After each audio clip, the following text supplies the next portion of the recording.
Құрметті қарағандылықтар және қала қонақтары, Қарағанды облыстық тарихи-өлкетану музейі сіздерді 22 наурыз ұлыстың ұлы күні мерекесімен құттықтайды.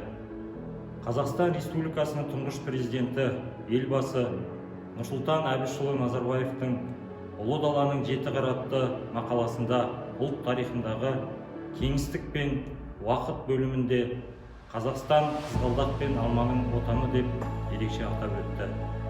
Қызғалдақ көктемгі жаңарудың нышаны, қызғалдақ дархан даланың сәні екені белгілі.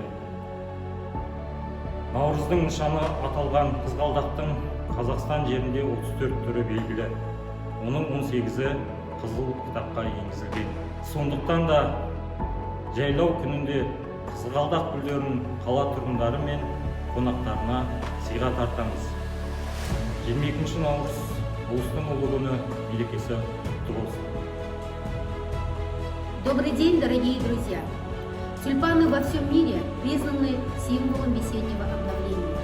В статье Елбасы «Семь граней Великой степи» первый президент Республики Казахстан Нурсултан Абишевич Назарбаев особо отметил, что Казахстан считается родиной тюльпанов и яблок.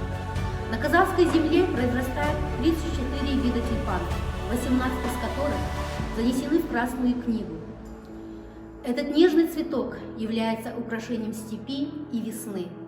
В преддверии празднования Наурыз ко Дню природы коллектив областного Карагандинского историко-краеведческого музея поздравляет всех жителей и гостей города Караганды с праздником Наурыз и дарит им весеннее настроение.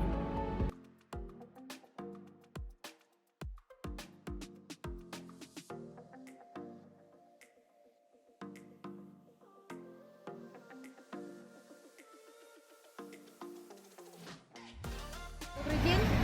Поздравляю вас с наступающим праздником Наурыз. Тюльпан считается символом обновления, весеннего обновления, да? И вот на ваш взгляд, как почитается, какая страна является родиной тюльпана? Казахстан. Вы совершенно правы, потому что именно в Казахстане приблизительно 10-20 миллионов лет тому назад возник самый первый дикий тюльпан. Поздравляю вас с праздником, с весенним праздником и дарю вам символ Наурыза тюльпан. Спасибо. Ой, это вот на праздник Наурыз наши ребята вот сделали цветы. Спасибо большое. Символ обновления. Тюльпан, он, вы знаете, да, у нас большие поля тюльпана, вот наши вот ребята. Да, спасибо большое. Сегодня